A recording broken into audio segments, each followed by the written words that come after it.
I almost missed the light under the door. If I'd been 10 minutes later, if I hadn't looked down the hall out of habit, none of this happens the way it did. My name's Jonah Reyes. 3 days ago, I landed back in the States after 10 months overseas. Combat medic, staff sergeant, Army. That night, I was driving the last stretch of road into Millbrook Hollow, Vermont, toward a house that had been sitting empty since my mother died. No one had lived there in 4 months. The road out to the house is mostly trees. No streetlights past the gas station on Route 9. I had one duffel bag in the back seat and a set of keys in my jacket pocket, the brass one I've carried since I was 12. You don't get a lot of quiet time to feel things overseas. You get a phone call and then you get told to keep moving, and somewhere in there the grief just sits in a box you don't open. My mother, Patricia Reyes, died 4 months ago. I was still deployed.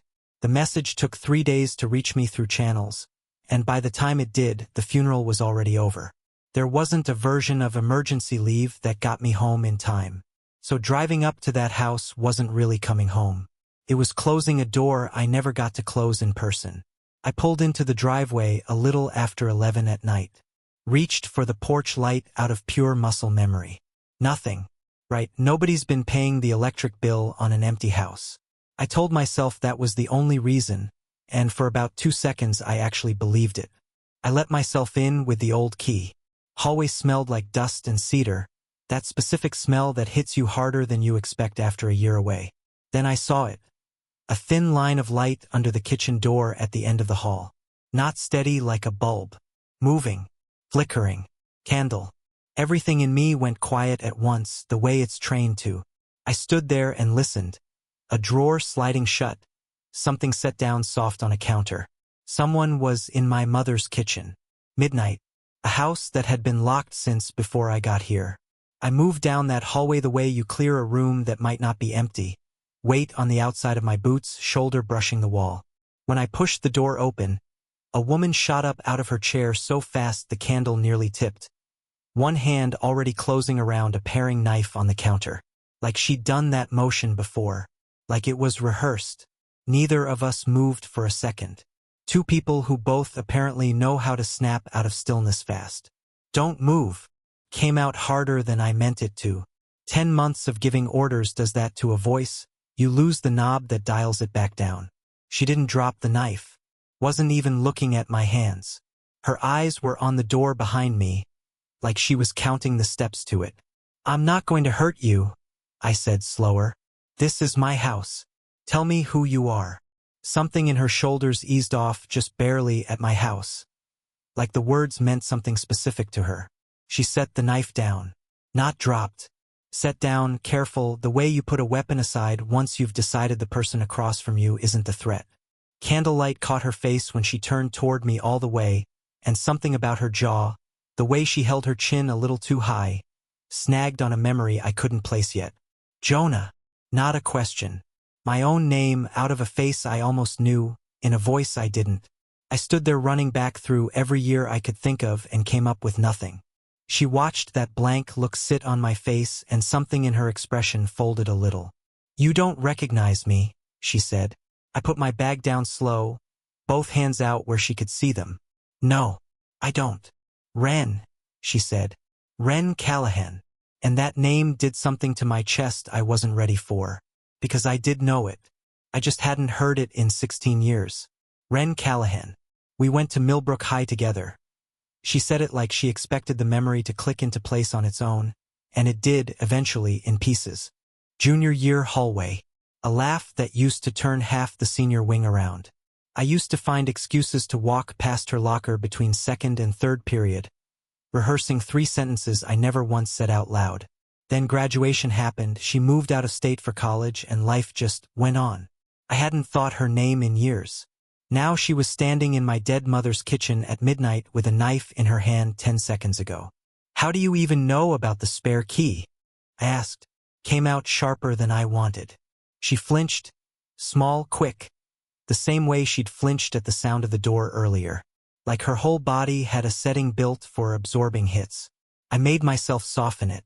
I mean, how'd you know about the house? Any of it? Your mom and I reconnected a few years back. Town reunion thing. She recognized me before I recognized her. Ren wrapped both arms around herself, elbows in close. We started writing after that, talking sometimes. She never told you? No. That's on me. I asked her not to. I wasn't. She stopped, started over. I wasn't ready for you to know yet.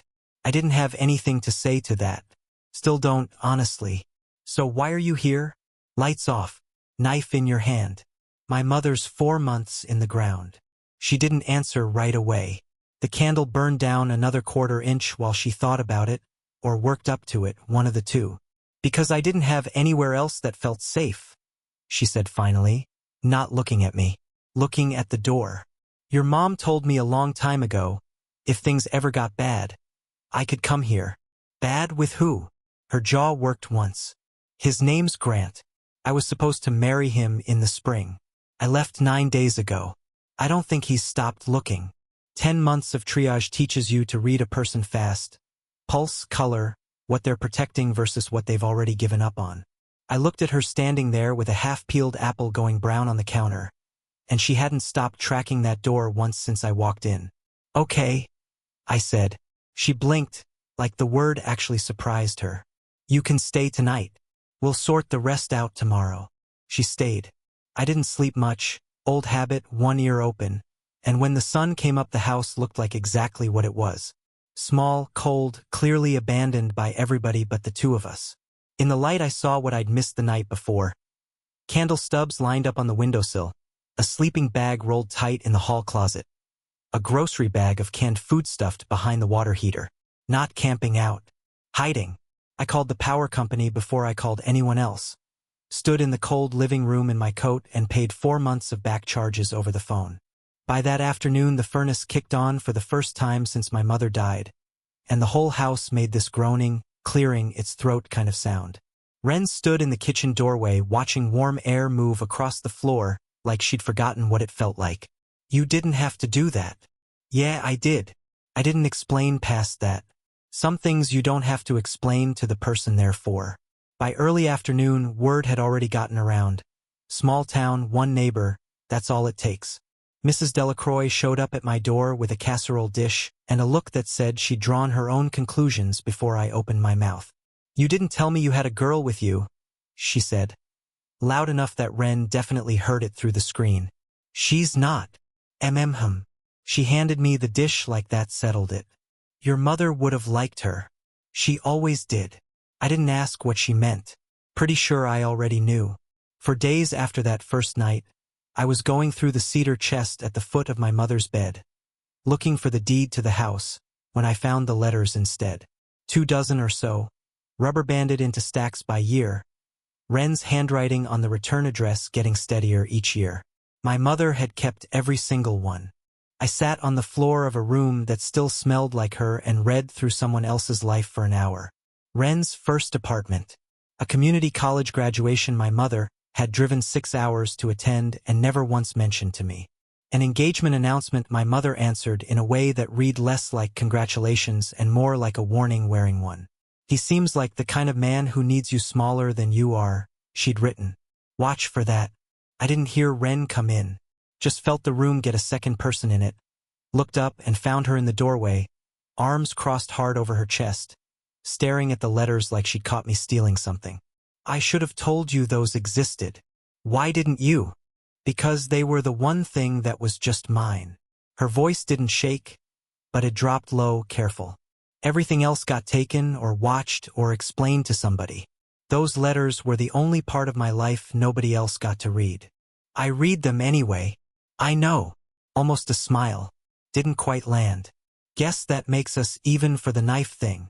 A few days after I found the letters, Mrs. Delacroix showed up at the fence line without even pretending she had a reason to be out there.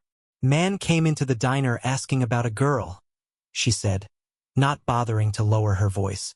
Dark sedan, out-of-state plates. Showed Carla a photo on his phone. Said his fiancée went missing. He's worried sick. Her mouth went thin. Carla said he didn't look worried. Said he looked like a man checking a box. Something in my chest went cold and still. The specific stillness that used to hit me right before a radio call meant somebody was about to need me fast. I found Ren out in the garden, pulling dead tomato vines off their stakes with a focus that had nothing to do with gardening and everything to do with keeping her hands busy, so her head would leave her alone. He's here. No good way to soften that, so I didn't try. She went still. Same stillness as the knife, the same stillness as the door. Like she'd had a lot of practice. Diner. Yesterday, maybe the day before. I said. You need to tell me the whole thing. Not the version you think won't scare me off. She looked at me a long moment, weighing something out. Okay, she said finally. Come inside. This isn't a garden conversation. We sat at the kitchen table, same spot as that first night, and she told me the rest of it. Grant hadn't started out controlling. He started out attentive, and it took her over a year to understand those could be the same behavior in different clothes. How he'd managed which friends she kept without ever technically telling her to drop anyone. Just critical enough of each one that she drifted off on her own. How he handled the money because he was better with numbers, until the day she needed $40 for a car repair and had to ask like a kid asking for allowance. She'd worked as a vet tech before the engagement, a job she loved, until planning the wedding and helping run his foundation left no room for anything else. Somewhere in there her name stopped belonging to a job title at all. The bruise on her wrist, I'd have to notice that separately later, was 3 weeks old. From the night she told him she wanted to postpone the wedding. I filed a report the night I left, she said. Got the protective order the next morning. His lawyers had it narrowed down to almost nothing inside 48 hours. Turns out when a man's family owns half the commercial property in 3 counties, judges find a lot of reasons to be reasonable with him. Her hand stayed flat on the table, very controlled. He's already broken it twice since I left. Both times the responding officer decided it was a misunderstanding. I don't think a piece of paper's going to be the thing that stops him. I think I am, and I've run out of ideas for how. I didn't say anything for a while. Some silences you leave alone because filling them would be an insult to what's sitting inside them. You said his family owns property, I said eventually. Is that how he'd find this town? Through your name, your mail, something connected to you. I used a debit card once. Gas station 40 minutes from here. First night, before I understood how bad an idea that was. That sounds like somebody who'd been driving 9 hours straight and needed gas. Not somebody stupid. Something in her face loosened, just slightly, at that. I wasn't able to make it to your mother's funeral either, she added, quieter. Like it had been sitting behind her teeth this whole conversation waiting for an opening. He had a foundation event that weekend, didn't want me traveling alone. I found out from an obituary a friend forwarded me. I've hated myself for that ever since. I hadn't expected that to land the way it did. 2 people who'd loved the same woman, both kept from saying goodbye by things outside our control. Didn't fix anything. But for the first time since I'd walked into that kitchen, the space between us felt less like strangers and more like 2 people who understood the exact shape of what the other one was carrying. A couple nights after that conversation, I noticed Ren favoring her left wrist, rolling it out before she'd pick up anything heavier than a coffee mug, like she was testing whether it would hold. Let me look at it. It's fine. Didn't ask if it was fine. Asked to look at it. 10 months of triage teaches you exactly how much patience to spend on someone insisting they're fine when they're visibly not. She held her arm out like she was surrendering something. I turned it gentle under the kitchen light. Old sprain, healed wrong. The kind of injury that happens when somebody grabs a wrist hard enough that letting go doesn't undo the damage. I didn't ask how. Didn't need to. I think she was glad I didn't make her say it twice in 1 week. It'll ache in cold weather for the rest of your life, I said, keeping my hands steady on the tape. Won't get worse if you're careful with it. She watched me finish wrapping it. Didn't pull her hand back right away. You're good at this, she said. The fixing without making it a thing part. Occupational hazard. I kept my eyes on the tape instead of her face, because looking at her face while she said things like that had started doing something to my chest I didn't have a name for. Is it hard? Overseas. I hadn't talked about Diaz to anyone since the debrief, and even then only in the clipped procedural language they train into you so the story doesn't cost you anything coming out. But something about the candlelight and the taped wrist, and a woman who just handed me her worst secret, It felt cheap not to hand one back. Guy in my unit. Diaz. 23. I turned the roll of tape over in my hands. Needed something to do with them. Had him stable 11 minutes before the extraction chopper got delayed by weather. Then I didn't. I stopped. Started again. I've spent every day since telling myself if I'd moved faster. Checked the airway one more time. Done one thing different in those 11 minutes. I stopped again. I don't hand things off anymore. I'd rather carry the whole weight myself than trust somebody to catch half of it and drop it. Ren didn't say it wasn't my fault. Didn't try to fix it with words the way people do when they want the conversation over more than they want to actually sit in it with you. She just put her taped hand over mine, careful of the wrist, and left it there. That's gonna be a problem, she said quietly, because I think you're about to have to trust somebody with half of this. Next morning I called Sheriff Boone. He and my mother went to the same church for 30 years. He was the one who tried to push emergency leave through when she first collapsed, and the one who had to call back 3 days later and tell me there wasn't a reason for emergency leave anymore. He came by that afternoon, sat at the table with his hat in his hands, listened to the whole thing without cutting in once. "Can't arrest a man for asking questions in a diner," he said when she finished. "But I can make sure every deputy on shift knows what his car looks like. Get this violation on record officially. Gives you something on paper if this goes further than a diner visit." He looked at Ren steady. "And you call me. Direct line, not dispatch. Doesn't matter the hour." He left his cell number on the back of a church bulletin. 3 nights later I was up anyway. Hadn't slept a full night since I got back. Just that soldier version of sleep where one ear stays open. Headlights swept slow across the ceiling and didn't keep moving the way passing headlights should. I was at the window before I'd finished the thought. Dark sedan, crawling along Hollow Creek Road at a speed with no reason behind it except looking. Slowed almost to a stop in front of the house. Sat there for 5 seconds.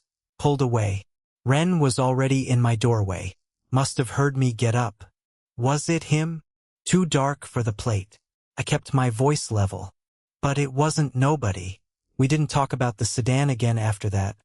But something shifted in how we moved around each other. She started leaving a second mug out next to mine every morning. No comment either way. I started walking the property line before bed. Not because Boone asked, just couldn't sleep without doing it. One night she came out in one of my old field jackets and walked it with me, matching my pace step for step, not saying anything. "You don't have to do this every night," I told her. "Neither do you," she said. "But here we both are." I woke at 4:40 in the morning to the sound of a zipper. Not loud. Careful, the kind of careful that comes from someone who's practiced not waking people up on their way out. Found Ren in the front hall, jacket already on, duffel over one shoulder, a folded piece of paper on the table addressed to me in handwriting I recognized now from all those letters. "Don't." She froze with her hand on the doorknob. Didn't turn around right away. Needed a second to decide whether to be someone who explains herself or someone who just keeps walking. She turned. "You didn't sign up for this, Jonah." Her voice had gone flat again. The factual tone she used when the truth underneath was too big to say any other way. "You came home to bury your mother and figure out what's left of your life. Instead you've got a car circling the house because of me. I can't be the reason something happens to you. Not you. Not after what you already carry. So your plans to walk out into the dark alone. Somewhere with no sheriff who knows your name. No lock on the door. My plan is to stop being a problem I dropped on the one person who never should have had to deal with it." I crossed the hall, stood close enough she'd have to look at me or step back. She didn't step back. "You didn't drop anything on me," I said. "My mother left that door open for you years before I even knew there was a decision to make. That was her choice. I'm the one who decides what happens now that you're standing in it.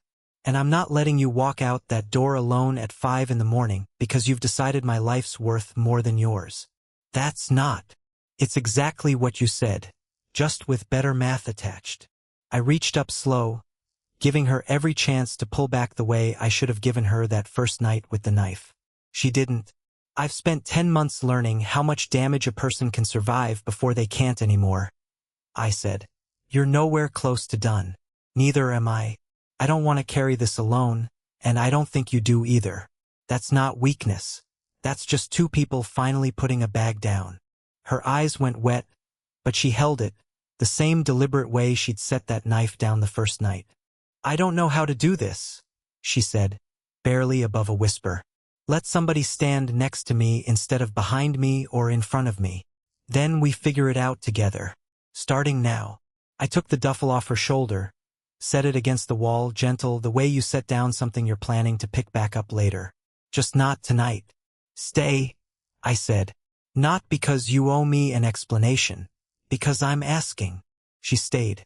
Grant showed up 2 nights after that. Not sneaking, which somehow made it worse. Walked straight up the porch steps at 9:15 like a man arriving for a dinner he'd been invited to. And knocked. I knew before I opened the door.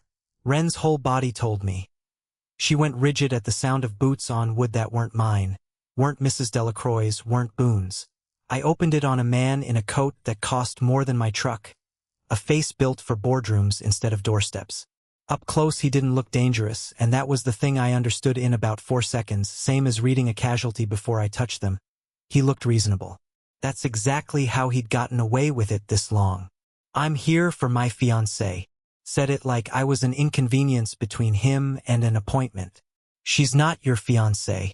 She's not anything of yours. This is a misunderstanding I'd like to clear up with Wren. You need to leave this property. Whoever you are. One more step. I'm calling the sheriff. Didn't reach for my phone. Didn't need to. Wren already had hers out behind me. Already dialing the number Boone wrote on a church bulletin. Voice steadier than I'd ever heard it. Grant's calm cracked for exactly 1 second when he heard her say his full name into the phone. Clear, unafraid. You're making a scene for nothing. He stepped closer anyway. That was the mistake. Physical step onto a porch he'd been ordered off of, toward a woman he had a legal order barring him from. I moved before I decided to. Training doesn't wait for permission. I had his arm behind his back and his chest against the rail before he finished the sentence. Not hard enough to hurt him past what the moment required, just hard enough that what happened next stopped being his call. Boone's cruiser came up Hollow Creek Road 4 minutes later. Lights already going, no siren. He'd been 2 streets over the whole night, he told me after. Close enough to move fast if it came to that, which meant he'd been quietly watching the house every night since the sedan without either of us knowing it. Took less than 10 minutes for Grant to go from a man knocking on a porch to a man in the back of a patrol car. Protective order violation, trespassing, stalking, stacked on top of the 2 violations already on record from the days after Wren left him. Boone told him flat and unhurried that a judge tends to run out of patience by the 4th chance. Wren stood beside me on the porch and watched the taillights go, and for the first time since that first candlelit night, I watched her stop checking the door. She gave her statement 2 days later at the county sheriff's office, across a metal table from a detective who actually listened. Nobody called it a misunderstanding this time. The prosecutor's office picked up the stalking charge along with the protective order violation, and it turned out Grant's own family had less appetite for a drawn-out trial than he did, especially once the local paper ran a short piece with his name in it. He took a plea. Wren didn't get an apology out of the whole thing. Told me afterward she'd stopped waiting for one somewhere around the 2nd violation. What she got instead was a 5-year final order of protection with real teeth this time, her name back. Spelled the way she wanted it spelled, on a lease for a small house 2 streets over, signed herself her own money, and a job at the vet clinic in town that hired her the same week she started sleeping through the night again. I used to think I'd come home that year just to bury my mother and figure out whatever was left of my own life. Took me a while to understand I'd actually come home to find the girl I never had the nerve to say anything to in high school, and to finally get it right. 10 weeks after that first night, on a Saturday morning with real sunlight coming through the kitchen window instead of a candle, I found Wren exactly where I'd found her that first time. Same chair, same table, a knife in her hand. Except this time she was slicing apples for a pie, humming something under her breath I didn't recognize. She looked up when the floor creaked under my boots, the way she still did every time, old habits taking their time to unlearn themselves. But her shoulders didn't climb up around her ears anymore. Her eyes didn't check the door first. "You're staring," she said, not looking up from the apples. Been a while since I walked into this kitchen and knew exactly who was standing in it. She smiled, the real kind, the kind that goes all the way up, and set the knife down without me asking. Slid a slice of apple across the table toward me. That evening I asked her to walk the property line with me again, the way we used to when neither of us could sleep. We ended up at the edge of the old wheat field, same spot where we used to stand listening for a car that never came back. I turned to face her. Spent 2 years in high school too scared to say anything to you, I said. I'm done being scared. I got down on one knee in the grass. Ring was small, simple, nothing like whatever Grant would have picked out, but it felt like exactly what I wanted to give her. Wren Callahan, will you stay? Not because you need somewhere safe, because I want you here. For good. She didn't answer right away, pressed both hands over her mouth, eyes filling up, and nodded before the word yes actually made it out. I stood up, and for the first time in longer than either of us could probably remember, neither one of us was listening for a car on the road. Just two people standing in an open field, finally still.